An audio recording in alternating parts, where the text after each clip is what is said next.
Good afternoon and welcome to Talking Water. We are going to talk today about an interactive construction schedule map from the Willamette water supply. And to open it up, I'm going to introduce the Chief Engineer, Carrie Pack, who's going to be our host today. Thanks, Carrie. Thanks, Andrea. Good afternoon, everyone. As Andrea mentioned, my name is Carrie Pack, and I work as the Chief Engineer for the district. Typically, our CEO, Tom Hickman, would be introducing the speaker, but I'm stepping in for him just today. I first met our speaker about 5 years ago and was impressed with him from that very first moment that we met. Our Talking Water speaker today is Scott Foreman, who works as the Willamette Water Supply Program Geographic Information System Analyst. I think, Scott, you need a longer title. Scott has been with the district for quite a while and has worked as a meter reader, has been on the valve crew and on the construction crews as well, before he transitioned into his current role as the GIS technician at the Willamette Water Supply Program. Scott tells me that he was drawn to Willamette Water Supply Program because of the positive difference this critical infrastructure will have in our community. When Scott isn't working, he spends time with his wife, Erin, and kiddos, Lucas and Avery, who are very, very cute. I can attest to you. He also likes to hit the slopes in the winter, go hiking, coach a variety of sports. His newest hobby is making artisan bread, which everybody in his COVID-19 bubble enjoys. Scott, before you start your presentation, I was hoping that you could answer a couple of career-related questions. With a lot of kids, students on spring break, I hope some have joined us today. Yeah, absolutely. Great. So did you move over to Willamette program because I started working here? No, just joking. The real question is, did you always like maps? Like I see a world of map behind you, or is this something that, was there something that drew you closer to Esri and Arcgis? Well, I think as a kid, I always enjoyed maps. I used to ride around with my dad in his car and, view his Thomas guide. If there are any kids watching, you probably have no idea what that is. Yeah. Basically like a map book that has driving directions to whatever area you're in, and that was all before we had Google Maps or MapQuest. But I never thought at all that would amount to some kind of career. So it wasn't until college where I was just kind of, I think at the time I was looking at business or something and just wasn't that into it. But I took a geography class and kind of learned at that time that geography isn't just, a globe and places on a map. It's about how these places kind of interact with each other. You start learning about political boundaries are created by, physical barriers like rivers and mountains. And so there's a lot more into it. And during that same class, we learned about this technology called GIS, or Geographical Information Systems. And you kind of learn about this tool that you can use to actually do spatial analysis and, create data to make new maps. And that's kind of what drove me to it. A lot of these labs and project-based stuff, and it was just really cool. So I'm very fortunate that I get to do this as a career now. That's incredible. I thank you for that information, and I'm really glad that you didn't stay with the business courses, because I know that you're going to show us some incredible things that you're working on with the Willamette program right now. So I'm just going to hand over the rest of the program to you. And I know that Andrea probably will invite folks to ask questions in the chat box as Scott is discussing the interactive map that he's going to be working on. And we'll have plenty of time to ask questions about what Scott and others are doing at the program as well. So Scott, take it away. Okay, great. Well, thank you, Carrie, and thank you all for joining us today. So today I want to share the Willamette Water Supply Program's new interactive GIS map. It's now available on our website, and also kind of while I'm doing this, kind of share what GIS is and kind of our role of using it at the Willamette Water Supply, or I'll be calling it probably the Wwsp as we go through this presentation. So here's a quick overview of what we'll be discussing. We'll go over to kind of an overview of what the program is for those of you who may not be too familiar with it. Then I'll go through a kind of a crash course of GIS and how do we utilize it. Then we'll kind of switch gears and go into kind of why we created the new map tool, its benefits, followed by a brief demo of the map itself. And then I'll be available for any questions afterward. So the Willamette Water Supply Program is a joint effort by TVWD, the City of Hillsborough, and the City of Beaverton to help build a new, reliable and seismically resilient water supply system. As you can see on the map on the left there, the new system starts down at an existing intake on the Willamette River in Wilsonville. The raw water will then be pumped to a new state-of-the-art water treatment plant in Sherwood. From there, the finished water is pumped to 2 storage tanks on Cooper Mountain, and then it'll be distributed to customers at all 3 agencies. Now, this pipeline goes through, I think, like 2 counties, 5 cities. We've got multiple rivers and stream crossings. It's constructed in streets and right-of-ways and private property. So as you can imagine, it's a huge and very complex effort. So we've got some great staff and teams that work on this program every day to deliver the system. So these teams include like management, engineering, real estate, environmental, land use, permitting, finance, controls, construction management, communications and outreach, and then there's me, the GIS team for the program. And it's my job to utilize GIS methods and technology to support all these teams to help deliver this new system. So with that, let's go into a little bit as to what GIS is. So what is GIS? I thought I would start by showing kind of a fun animated map to illustrate what it is. So GIS stands for Geographical Information Systems, or science. It combines spatial features with tabular data. So think about an Excel file with rows and columns filled with information, and each row kind of represents an object on the map. So what this does is it allows a visual or spatial way to view the information. So what you're seeing here on the map, it's a time-lapse map that we created a few years ago to kind of show how the pipeline's being constructed in different segments, and not just from like south to north, in a straight line. It's being put together in pieces. Now, because the GIS contains information that's linked map features to data behind the scenes, I use that information to determine how it's displayed on the map. So in this case, I'm using date information to determine how to make the line or when to make the line visible. So it's kind of a simple example, but I think it kind of shows the core functionality of GIS, which is using a combination of mapped objects with underlying data, and it combines them to give you a visualization, and it kind of helps you understand your subject or your topic a little bit better. So there's a lot more to GIS. It's just kind of a simple example. And I want to note that this is an old schedule and old alignment, so don't rely on this map. This was made in 2016, so this is just a visual. And then here's another quick visual I just wanted to share that I feel sums up GIS. Here you've got like a state map with county lines, plus a table of information about those counties. And together you get a state map that shows county data, probably like population data, right? So you might see Houston or Dallas there, that's kind of dark color. And that's a result of the combination of the physical drawing of the map along with the information behind it. And the lower image kind of shows the different map layers that are used to create maps. So you know, in this example, you've got fire hydrants, buildings, streets overlaid on a base layer, and that's kind of how maps are built. And GIS utilizes all those layers. You can do analysis on all of it and interlink it. So it's very cool stuff. So what's the role of GIS at the Wwsp? It's to support our staff in a variety of ways to help them do their job of delivering this new water supply system.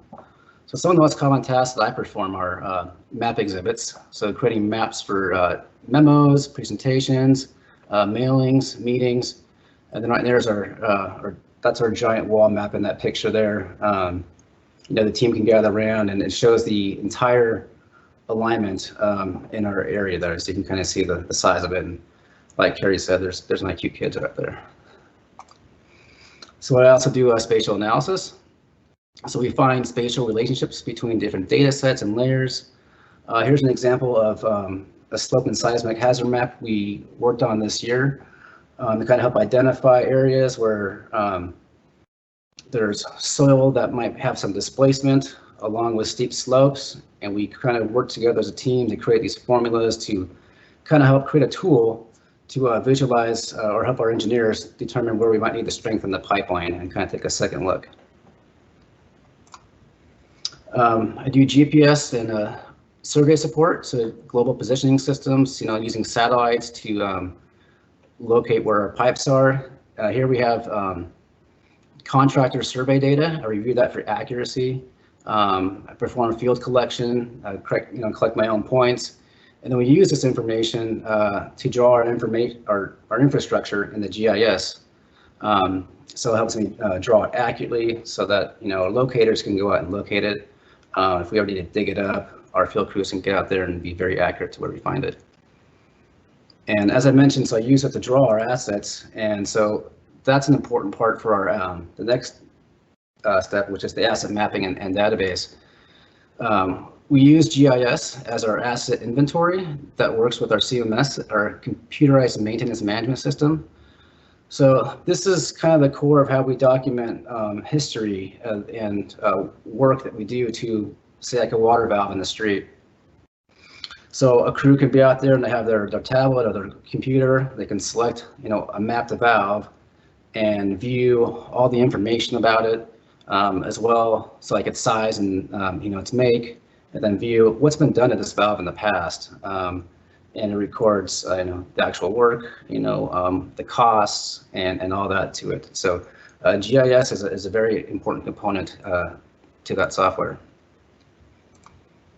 And then finally, one of the main things I do is I develop map applications and tools to help support our staff. So we've got this, you know, a map gallery for different teams to use and kind of support them in their work. And the example we see here, this is our real estate map, and this kind of helps our team, you know, look at the status of properties, you know, whether we need to go in and do some kind of drilling, kind access to the property to do maybe some survey work or something. This kind of helps them understand the status of that process. So this last point too of map development or app development kind of brings me to the next topic of our interactive map. So back in September or October of this last year, our outreach team wanted to help the community visualize all the miles of pipeline under construction across this 30+ mile route, and also when this construction is occurring. So the team approached me about using GIS to create some sort of map or tool to accomplish this in a simple and engaging way. So after a few ideas, we decided to move forward with what's called a GIS story map. So what a story map is it's basically a configurable web mapping application. So similar to like using Google Maps on your laptop when you just use your web browser to connect. And it allows me to add different types of media along with map files, and then we can create this curated map experience, kind of like a map tour. And so here are the steps we took to create it. First we get schedule information, and we add it to our pipeline alignment layer. That's a layer in GIS that has we draw it over the region and has information behind it. And this is what will allow me to visualize the alignment by construction by year, kind of similar to the animated map we saw earlier. Second, I create a map that holds all that information that we want to view and make different configurations to it. And then the third part is we configure this application that views the map data by year. We add 3D flyovers, project content, create links and map actions to help make the map more interactive. And then the final step is we review with the outreach team, make any necessary changes that need to be done, and eventually we get our final product. So the benefits of using this new interactive map is you get this easy to use interface. You can't break anything. You can click all around, just kind of explore it. You get this geographic, visualization of information. Humans are very visual, and seeing information, with spatial context or some kind of graphic kind of helps grasp, make understanding. Users can explore the map, dates, and project information very easily. There's nothing to download with this. It's just using your web browser. So you just use like Chrome, Edge, or Firefox. Do not use Internet Explorer. That's kind of a dead technology now. I don't think it's supported by Microsoft anymore. So I would urge you to not use that much. And then also the map itself, it'll resize itself compared or for whatever device you're using. So if you're using a laptop, a phone, or a tablet, it'll resize the text and the format to make it work for you. And finally, this technology uses our existing software licensing, so there's no additional cost to anybody. It's just some of my time, and it's a benefit that we can share this with our customers and impacted property owners. So now I'll kind of demo the map. Let's jump right into it. So what I'm doing here while it loads is I'm taking us to our reliablewater.org. This is our website for the Willamette water supply, and this is our landing page. So if you just scroll down, and if anyone wants, you can join me while I do this by going to our website. It's right there, easy to do, and you can feel free to explore. But at the bottom, you'll see we have our project map resources. And on the top is a new interactive map. Let's go ahead and click on that. And this will redirect you to this interactive web map. My laptop's a little slow right now, so it should load faster on most devices than it is here, but it should come up in a second here. So you can see we got the Wwsp pipeline construction schedule. Where and when are we building our pipeline? So I updated it in March of this year, and it's using the February schedule data, and I am going to be updating this every month to keep it as up to date as possible. As you scroll down, you'll see all dates and alignments are subject to change, so be prepared for that. Things happen. And right above that, you'll see we have, the different construction years. And I'll jump back to these in a minute. So what's nice is it's designed that you can kind of just scroll down, and you can kind of as you keep scrolling, the tab on the left, it will kind of scroll with you with your mouse wheel. That's called the sidecar. And you'll see in that sidecar, we've got 3D flyovers. I'll click on one of those in a minute. You'll get project information from our website. If you see when you see the bold text, those are hyperlinks that will take you into the map. So you can see there's one of our projects that's going to be wrapping up soon. You can click on it again, and it'll take you back out to full extent. All these projects will have project details buttons, so you can select the button, and it will take you back to our main website where we have more information that's going to be updated by our communications team.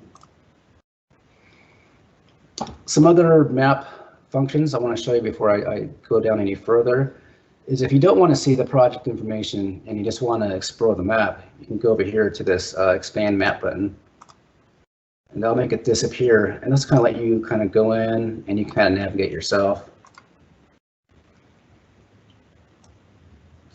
And here you'll notice here, so we're still in the 2021 construction, and you'll notice there's the blue lines for Cornelius Pass here, and green here for Alpha Shoals Ferry. This is using our normal project colors. That's kind of consistent throughout the program.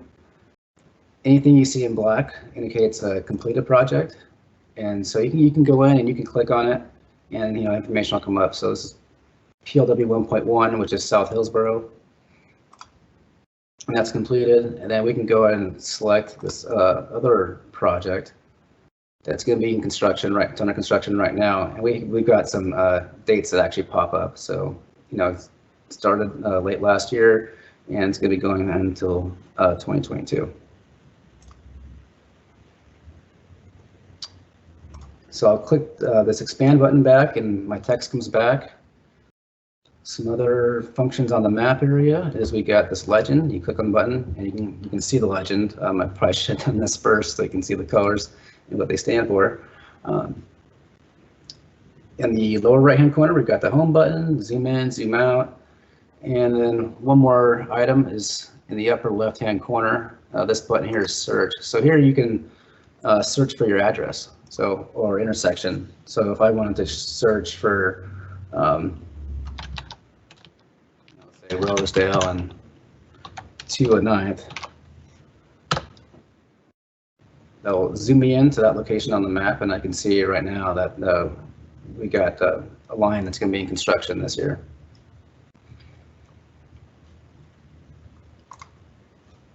I'm going to zoom back out, and so now I'm going to show you kind of what happens when you go to 2022 or the next year. As you keep scrolling down on the sidecar, you'll see all the format is the same for all projects, and there's a lot going on this year.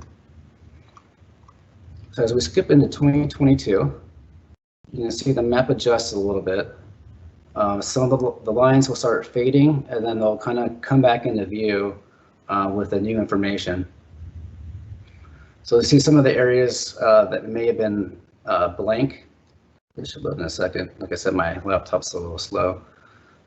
So this area through Sherwood, we had some empty areas indicating there was no construction going on, but now you'll see in 2022, this alignment will start construction. And so you can keep scrolling down this way to go through the different years, or you can just use these buttons on top and kind of skip to the next year. You can kind of see the progression. So the map will fade away, and then the new year information will pop up.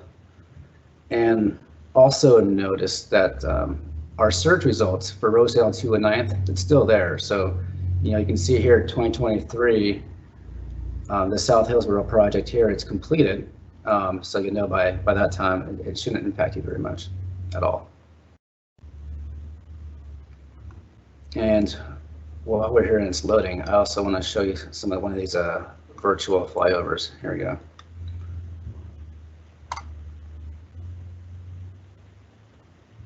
So these are kind of neat. It kind of gives you a quick overview and you know, of the area that's being impacted. Kind of get a bigger idea and kind of visualize where the work's going to be done.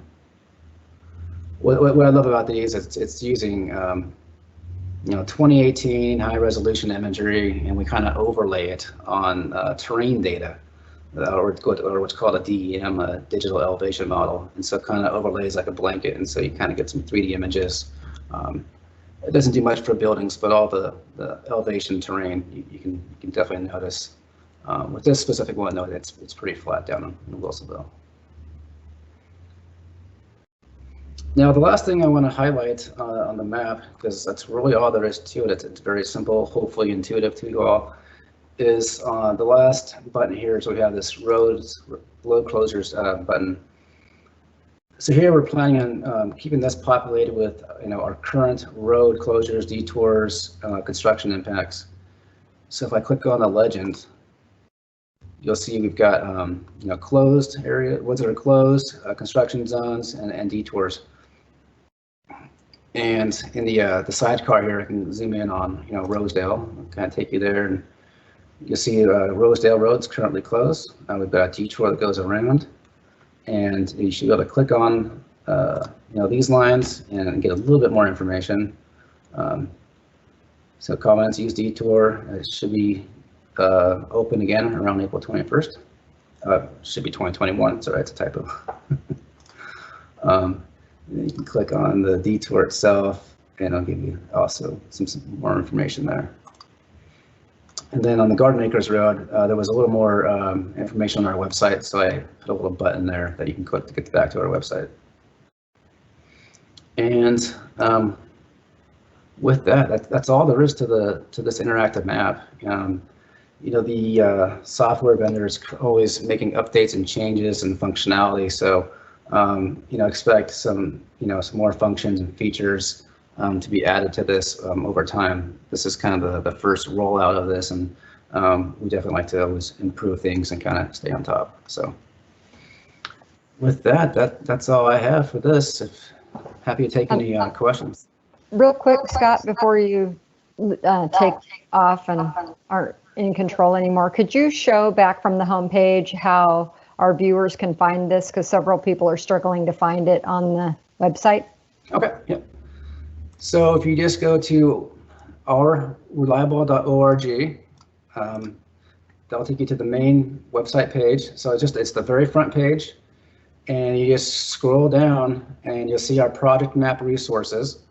And then there's 3 maps. We've had a couple of PDF maps here for a long time, and now we've got this third one on top, and it should say interactive map. And you should just be able to select it, and it should take you right to it.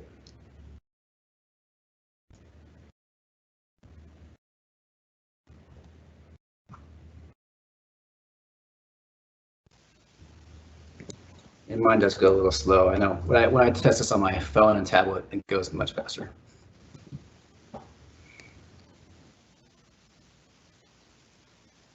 Well, thanks, Scott, for demonstrating the latest map, but we're going to open it up for questions. I know a number of you have put questions in the chat. There's a little talking, like a talking window with a question in front of it, and that's where you would type any questions if you have any. And we want to thank everybody for coming. We have quite a few attendees today. Looks like we're about between 40 and 50, depending on the time here. So hopefully you have some great questions for Scott, or how to use GIS, or how to, you know, parlay your interest into a career. He'll entertain any kind of questions you might have. We also take general water questions if you have any of those.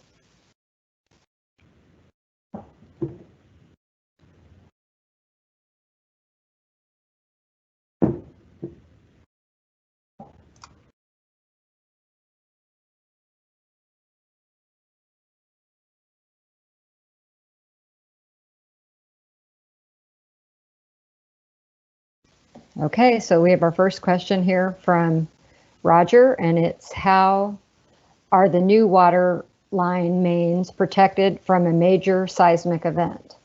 So I don't know if Dave wants to take this. I think Mike Britch was in here earlier.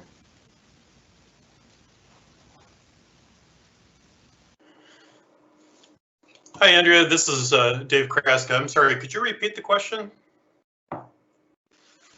Yeah, Roger wants to know, how are the new water line mains protected from a major seismic event? Gotcha. Okay, thank you. So,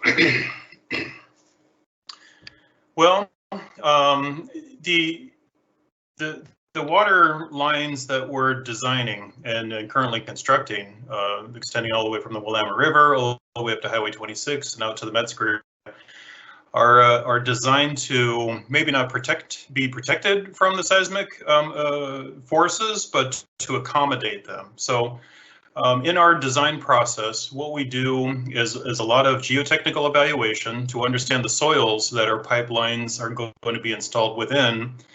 Once we have an understanding of the soils, then we can understand how they react to the seismic forces that we're anticipating from an event such as the Cascadia subduction zone.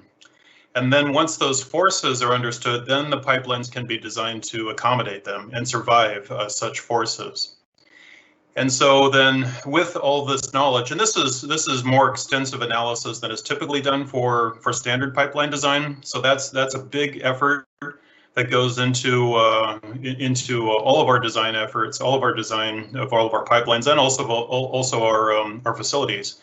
And then it gets into informing us in terms of how thick the walls of the pipelines need to be, and also what sort of joints to use to connect the pipelines to each other. There are various different types of joint designs, and we incorporate them according to the types of forces that they're going to be withstanding.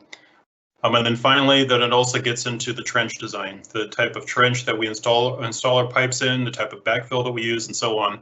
And then also how we connect the appurtenances. So again, the whole goal is to survive, to withstand a major seismic event like the Cascadia, such that our pipelines remain intact and our system can supply water following such an event. So hope that answers the question. Okay, if it doesn't answer your question, Roger, just put a note in the question box and we'll get back to Dave on it.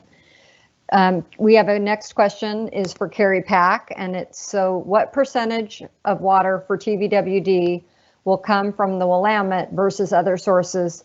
Can you give us a high level breakdown? Sure. Most people probably already know that part of TVWD has two water sources right now. One from the Bull Run, which is the Portland Water Bureau's water. That comes from Bull Run watershed system.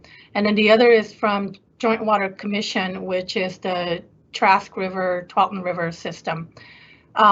We are with the Willamette water supply system. We'll be replacing the Bull Run water source. And depending on, one of the great things about having multiple water sources is that we can manage our water based on various conditions, including financial conditions that are that exist with different water sources. So from the percentage basis, we are looking to replace our Bull Run water source with the Willamette supply. So at the end of the day, I think once we start the new system, once the new system is fully operational, we're probably looking at 50-50 perhaps, perhaps a little bit more towards Joint Water Commission water over the Willamette water resource or Willamette supply. But it will really depend on, how things are available, what things are available and what conditions we are looking at doing. And Andrea, if I could just answer a little bit more about previous question on Roger. Dave talked about what we're doing for the Willamette supply system, but that's just it's a big project and it's super important. But we have the rest of the district's distribution system that exist, and we have to obviously look at how to respond to major seismic event in the area should it ever happen. And so right now what we're doing is looking at fortifying any new facilities that we build. we try to incorporate the newest technologies for addressing the seismic event design standards. We unfortunately don't have the kind of options in selecting different routes because most of our system is already in a route. So we employ as much of the technology, newest technology as possible. And we also are joining the Shake Alert system that the state of Oregon has joined the Shake Alert network in the West Coast states. And we'll be working closely with USGS and the Shake Alert network to implement some of our systems, locate Shake Alert systems within our infrastructure, the critical ones, so that we can react and respond quickly to any seismic event that might happen. So hope that answered both of those questions. Yeah, excellent. Thanks. Obviously, there's a lot of pipes from here to there, so it's good to know what our plans are. We also have another question here, and I'm going to see if Scott Foreman has the answer to this. Someone wants to know if we're integrated with wc-roads.com, and they also want to know what version of ArcGIS we use. And so I think, Scott, you might be the best one to answer that. And if there's anybody else here as an expert who wants to jump in, they can jump in after you. Yeah, so let's not do anything with the WC Roads website. We were part of their getusthere.org site for a while, but I think that has been turned off. We're not part of that anymore. And then in regards to the version, right now we just upgraded actually. We're using Esri's ArcGIS 10.8.1 enterprise system. So, and then we also utilize ArcGIS Pro, which is a 2.7 version of that. Okay, I'm going to have Justin Dyke. He's our outreach specialist come on. He's going to talk about wcroads.com because TVWD does use that. Yeah, thanks, Andrea. We do coordinate our active construction projects with the WC Roads team at Washington County to have those updates posted regarding our capital improvement projects, and especially as it relates to water main replacement projects that can impact traffic. We do our best to coordinate and get that information to them and update accordingly. So when you do see information on there that's related to water main replacements, it'll often link out to the TVWD specific project website and have a lot of contact information for our team regarding questions and things. As far as making the map native integrations, that's all run by the Washington County communications team. So we're not able to access any of the native integration, but we do supply them with information relating to any of our projects that can impact traffic. Okay, great. And boy, we got a lot of questions here, so I got to go back and find my spot. Al wants to know, how will this affect the temporary and permanent hardness of the water supply? And I don't know if Joel Carey is on the call today or not. I'm here. Okay, great. Do you want to take that one? Sure, Andrea, thank you. Thanks, Al, good question. Just for the record today, I'm Joel Carey, so the folks know on the call. I'm the Water Resource Division Manager at the district and oversee our water quality program, frankly, along with a lot of other staff. So the short answer to your question is it shouldn't really affect it a whole lot. The good news for us is that in this region, most of our surface water supplies are naturally low in hardness, and that's not really going to change with the switch to the Willamette. In some ways, you might see a little bit less influence from hardness, largely because some of our sources right now, predominantly the source we get from Portland Water Bureau, does augment with some groundwater at times. It really does depend on where you live in our system, if you experience that or not. And then we do a bit of what we call ASR, which is aquifer storage and recovery. Those are limited to certain portions of our system, and they might be, seasonal events. So the general answer is, really, you shouldn't notice a whole lot of change with the hardness of your water. It's definitely not going to go up in any appreciable amount. Okay, great. We also got a shout out here saying, I'm glad to see we're working on water sources. So we appreciate that. We're always working on water sources. And then this one, a question, what software do you use for designing the pipeline before laying them in the field? And I honestly don't know who to direct this to, so maybe one of you subject matter experts can just jump in on this one. So, Andrea, this is Dave Kraska. I'll take a stab.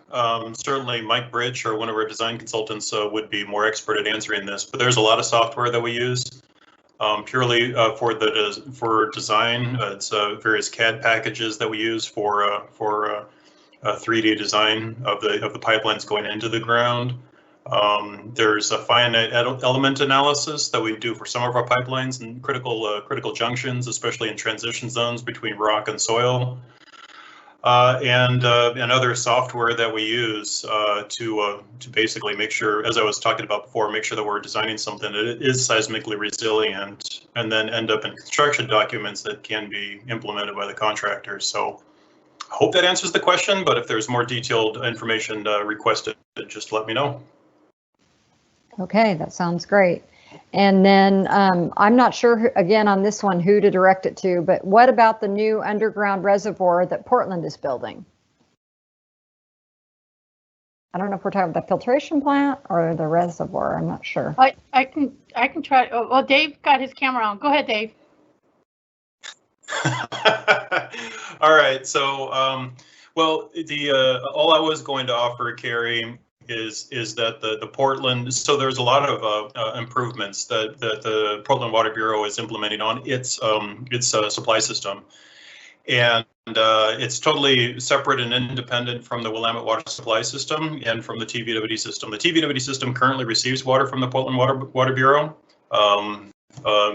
When we implement the Willamette water supply system, that will be switched off, and we'll be working with the Willamette water supply system. But for the time being, anyways, the various reservoir projects and ultimately the filtration project, those are separate projects from what we're talking about here, implemented by the City of Portland through the Portland Water Bureau.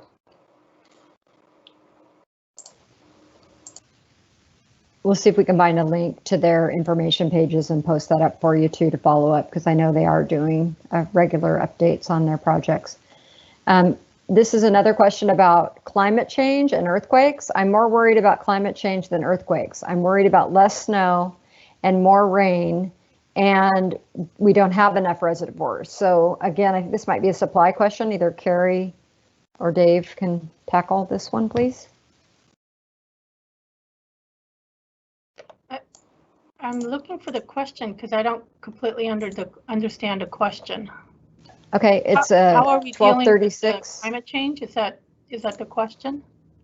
Yeah, just what's our plan if we have less snow and more rain? Okay. You know, do we have enough storage? Right. All right. So, you know, everybody knows climate change is here.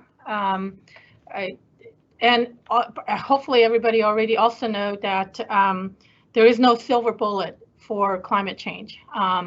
One of the best things going for us at the district is that we do have multiple water source.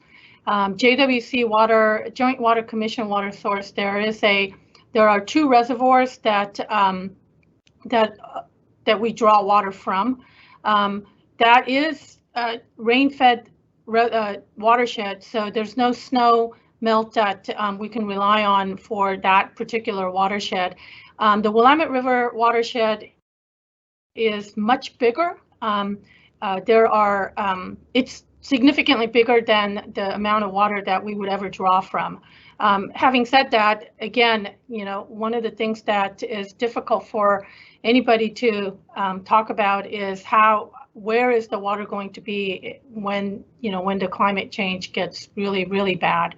I think from the water supply perspective, one of the best things that we could do is to have multiple water supplies options, but also we have to use appropriate conservation methods to make sure that we're using our resources wisely. We are living in Pacific Northwest. We're blessed with abundant sources of water compared to arid desert area, for example. So, you know, I think if we manage our system well and we work on we work on leaks in our system. We work on together with the conservation plan, with the customers, and having multiple water supply, as well as the ASR aquifer storage and recovery system that we have. I think we have multiple tools in our bag, and that hopefully it's going to get us to a long place. But you know, the big picture climate change, we're going to have to work together as a community in a larger scheme. So I'm probably not a completely satisfactory answer, but that's the best I can do right now. Okay, and then this is a question from Melody. Having lived here for 50 years, the Willamette is not always considered as having clean water. What will you do to get rid of bacteria, etc., ultraviolet processing? And so I think maybe Dave, do you want to talk about the treatment? And then Joel might want to add something to that too. Sure. Yeah. The treatment system that we're planning, that we will implement as part of the Willamette water supply system, is modeled in part off of the system that's been implemented at the city of Wilsonville for the Willamette River water treatment plant. And that uses what we call a multi-barrier approach for addressing any sort of constituents that might be in the water, such as bacteria or viruses or chemical constituents or just a solid material. There's various processes, and like I said, there's a multi-barrier approach. The thing that we are implementing in addition to what they use at the Willamette River water treatment plant is UV light. So essentially, the processes that we'll be implementing at our treatment plant include chemical addition for flocculation, which basically takes all the material that's in the water and collects it into larger sized particles so it can be settled out in a sedimentation process. And then it goes through an ozonation process. So we use ozone for oxidation of the water before it goes through filtration. And then once it goes through filtration, then it goes through UV light disinfection. After UV light disinfection, then we add chlorine for residual disinfection for the distribution system. So as I mentioned, it's a multi-barrier process to address all the constituents in the water and make sure it's as safe as it can be. And just to add to what Dave said, just for the folks, you know, I believe it was Melody's question too, that, you know, that type of testing and analysis doesn't stop there either. So for the consumers in our region, for TVWD customers, you know, everything Dave pointed out for that multi-barrier treatment process that's going to be deployed, you know, from that point it leaves the plant, then it goes out into the system, then it goes to our customers, and we continue that testing all along the way, all the way before it gets to your home. So just to make that connection, that link, that really, you know, we make sure that it truly is, you know, it's sort of all the way from that point up there, from the point of the river, all the way through the treatment, all the way down to your home. We make sure that it's safe for you to all to drink. Okay, and I lost my place a little bit, so don't panic if we skipped your questions. We're double checking ourselves, so we're going to loop back. And we had a question about, so it sounds like if the Willamette ran dry, we could switch back to Bull Run. So I don't know, Carrie, if you want to talk about that. Yeah, so again, I cannot tell you how fortunate we are that we live in this region. So we have, if Willamette runs dry, we still have Joint Water Commission water. If Joint water is not available for some reason, we do have connections to City of Portland system, and there are opportunities for us to get water from there. We're also working on various interties throughout the region. So we have an intertie that we're working with on City of Tigard. So Tigard has their own water supply with City of Lake Oswego. So we can exchange water through that connection. We have connections through, you know, again, with City of Portland. So one of the things that we do as a water professional in the region is trying to look for emergency interties for the whole region, not just for our district, but also for the rest of the metropolitan area. So those of you who were here last year, you know that we had a wildfire and ice storm just recently, and Clackamas County area was really impacted by both of those natural events. And because of the interconnects that we have throughout the region, they were, you know, those folks living on the Clackamas Riverside were able to realize, you know, no disruption in their services with water, especially with wired fires. You know, it's so important to have the water source be available for the firefighters and others. So I just want everyone that's on the call and others to know how fortunate we are that we work together within the region with other agencies to help each other out when there's a problem with, you know, with one of our systems, and we all come together as partners, I guess, in the region to make sure that we can provide water to our customers. Thanks, Carrie. And thanks for all the participants who are asking lots of questions. That's great. That's exactly why we do these forums, so that we can give you the information you want about your water system. So this question came in: any public tours available to take a look at the water intake and filtration that happens from the Willamette? And I think, Dave, this might be for you, and we're all excited and hopeful that we'll be able to do this. So if you can tell us anything more about the design that would lend itself to tours. Yeah, so the treatment plant for the Willamette water supply system is still in design. It's not in construction, even in construction yet, and it will be complete in 2026. And so we are designing it to facilitate tours, especially for to outreach to schools for STEM programs and things like that. We want to encourage that once it's complete. If you're interested in a tour now, I would recommend reaching out to the city of Wilsonville and the Willamette River Water Treatment Plant, and discussing a potential tour of their water treatment plant down in Wilsonville on the Willamette River. It's their treatment plant, as I mentioned, uses many of the same processes that we're going to be using, and they might be able to provide you a tour if you're interested. Okay, great. Thanks. I know as the communications group, we're really hopeful we can get people out to see some of this stuff. And this is a supply question again, and that is, oh wait, I'm gonna lose my place again. What will you do if there was an earthquake and the pipes get out of place? So I don't know, maybe this might be a Pete operations response kind of question, but. Sure, I'd be happy to do that. Or I'll start this answer, and then maybe Mike Britch can follow up, or Dave Kraska if they're still on the line. My name is Pete Boone. I'm an engineer here at the district. My title is Water Operations Division Manager. So my group is responsible for operating and maintaining the distribution system that directly delivers water to our customers.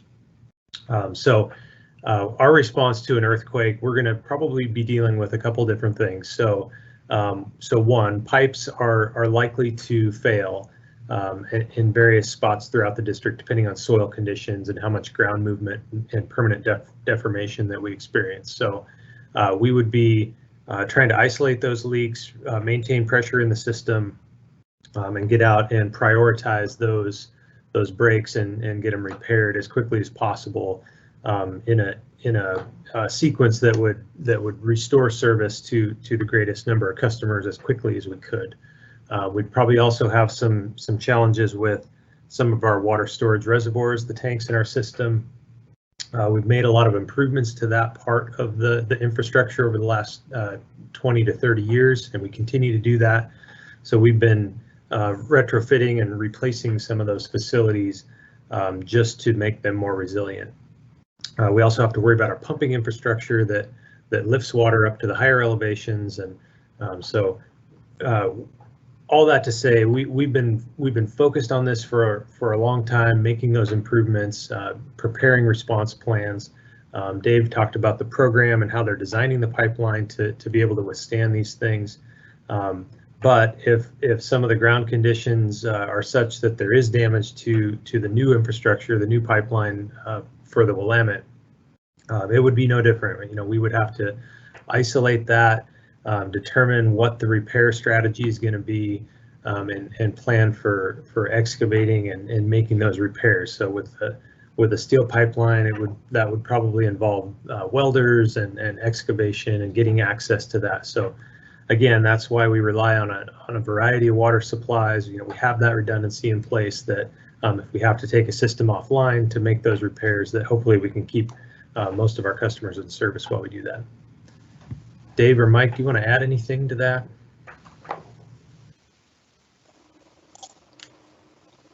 Thanks, Pete. This is Dave. So yeah, I think you handled the question correctly. The type of soils and the way we're designing and constructing the pipeline, we're not anticipating it to move essentially out of place. It may deform in some areas, and we're designing it for that to, again, accommodate some of the soil movement, but still be able to hold pressure so we can still get water through it. So hopefully that answers the question. Yeah, hi, this is Mike Bretsch. I'll just add on really quick. So I think Dave covered it well. Also, the earthquake event that we're designing for is an event that would happen, once every 2,500 years. So it's a very infrequent event compared to building code. It typically requires you to design for about an event every 500 years. So we're being very conservative with our earthquake event. And then also identifying all the different types of earthquake hazards. So while everybody's talking about the Cascadia subduction zone, which is really important, there's other earthquake hazards in our area, like the West Hills Fault. And so we're looking at all the potential earthquake hazards. As Dave described before, we're doing a lot of geotechnical field exploration to understand the specific ground conditions, and then applying those specific loads to end up with the right kind of pipe design, wall thickness, joint design, and so forth. And so, it's our intention is to deliver a system that maintains pressure integrity and is operational following the earthquake event.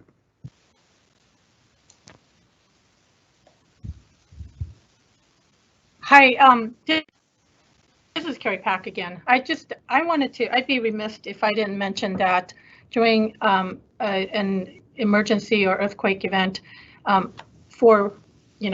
in preparation of that, we all should be working on emergency preparedness. So at the district, we talk about this on a regular basis. We should all have 14 gallons of water per person. Given the Cascadia seismic event that we're talking about, designing the system for, experts are talking about, anywhere from 2 weeks to a month before anybody can get to you. So, it's really important for all of us individually to be ready for the big one and to be ready for little ones too. So make sure that as on the weekends, and especially everybody's at COVID, staying home, probably finding yourself looking in the walls, trying to figure out what to do. Take a little time to see how well prepared you are for a potential emergency that's going to happen at some point in our lifetime. So I would just encourage you to get prepared for the big one and the small ones, and reach out for into various websites, the information that are available. Even on our websites, we've done virtual forums on emergency preparedness, and I think it's important for us to be ready for that. So I just wanted to add that. Thank you.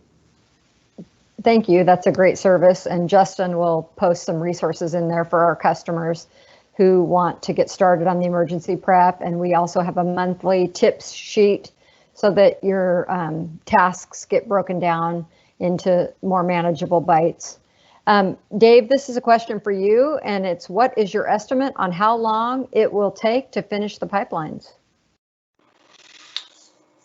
Well, let's see how long it will take. We need to be done by 2025, in 2025, in order to enable commissioning and startup of the whole system so that it's operational by 2026. And so just kind of a high level answer, by we're about the middle of 2025, we should be done with all of our pipeline construction. Great. I think this is a question for Pete. How do you forecast the demand and supply, as I believe you get the meter data every 2 months?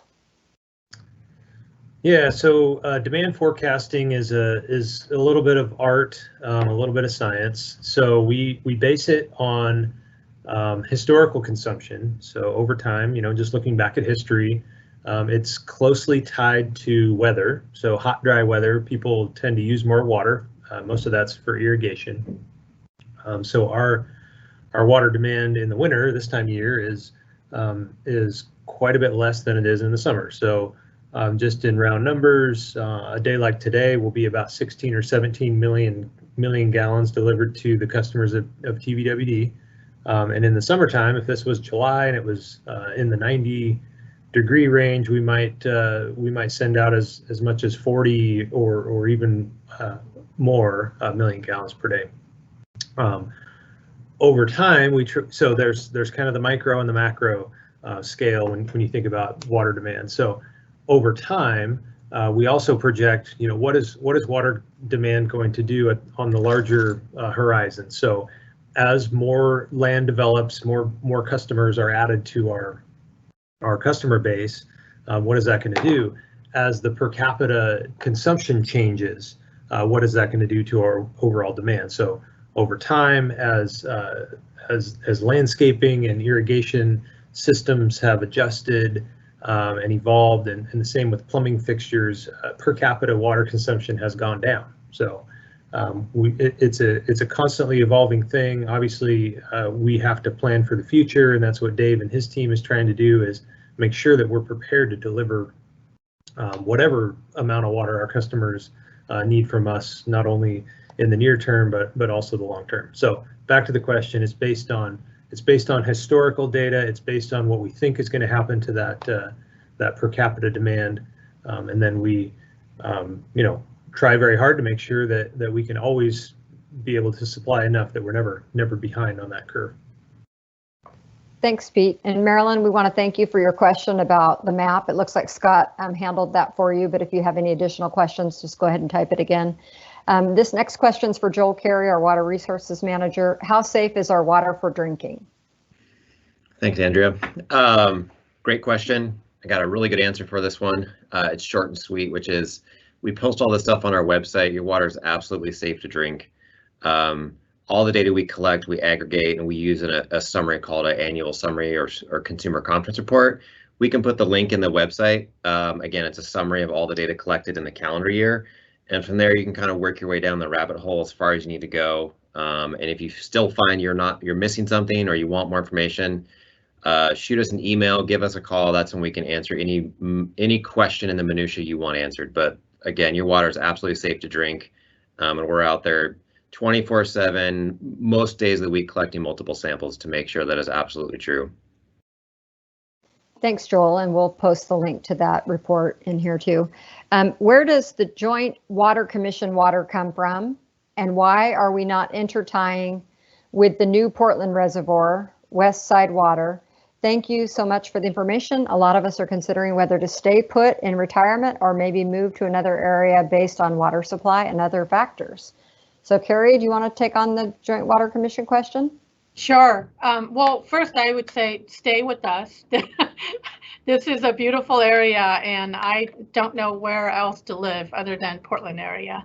Joint Water Commission water comes from the west side, so to the west of Gaston. We have Trask River that runs into Tualatin River. So that's the watershed basin that we get our Joint Water Commission gets their water from.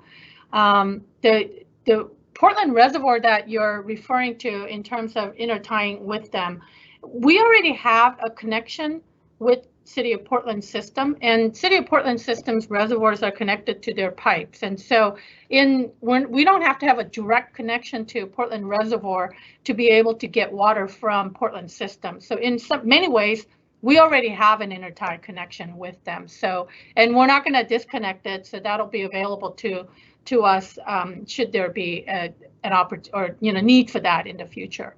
So. Okay, and then this is another question about the Willamette going dry, and with a bent and concern for the animals that rely on the Willamette. I don't know, Joel, if you want to take this.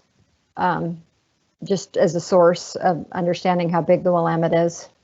Yeah, I mean, it's a lot what Carrie mentioned in our other conversations. I think this is a similar thread to the other questions, and I'll keep it short in the interest of time.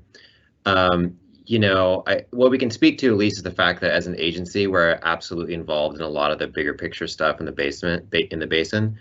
It's a big basin.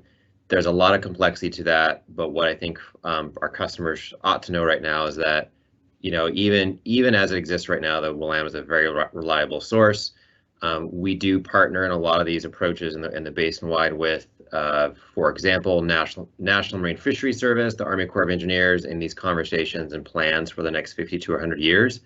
How do we make sure that the water in the basin is used for a multitude of approaches? So, you know, it's the best answer I can give right now because it's a really complicated, long answer, but I just want folks to know that, you know, we do work with that, and we are looking at those issues with our partners to make sure that a lot of basin user needs are all continue to be met in the future.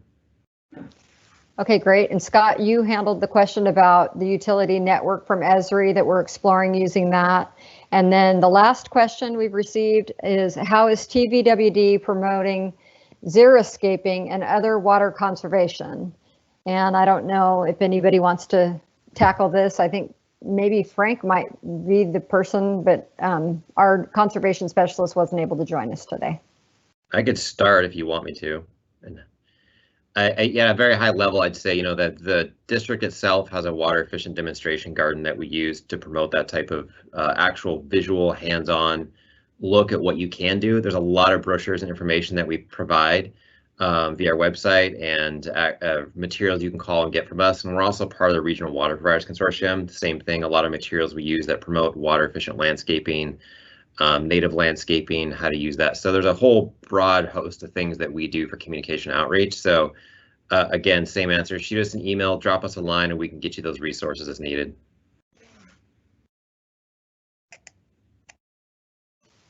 Okay, great. We just again want to thank everyone for joining us, and we'll have another edition of this next month.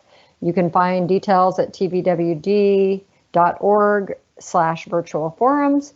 And we again appreciate everybody joining us on spring break, and the tape will be posted tomorrow. Andrea, there was one last question that came in about Hag Lake expansion, so I'll just quickly address that. So there is and has been for a long time a project that is exploring the option of expanding Hag Lake. So either by raising the dam, moving the dam, trying different things. So that has proven to be a very challenging concept. There is still a group in the region that's pursuing that and working on that, but the time frame is uncertain as to when that might happen. Thanks, Pete. And again, we want to thank you for your time, and we hope to see you again next month.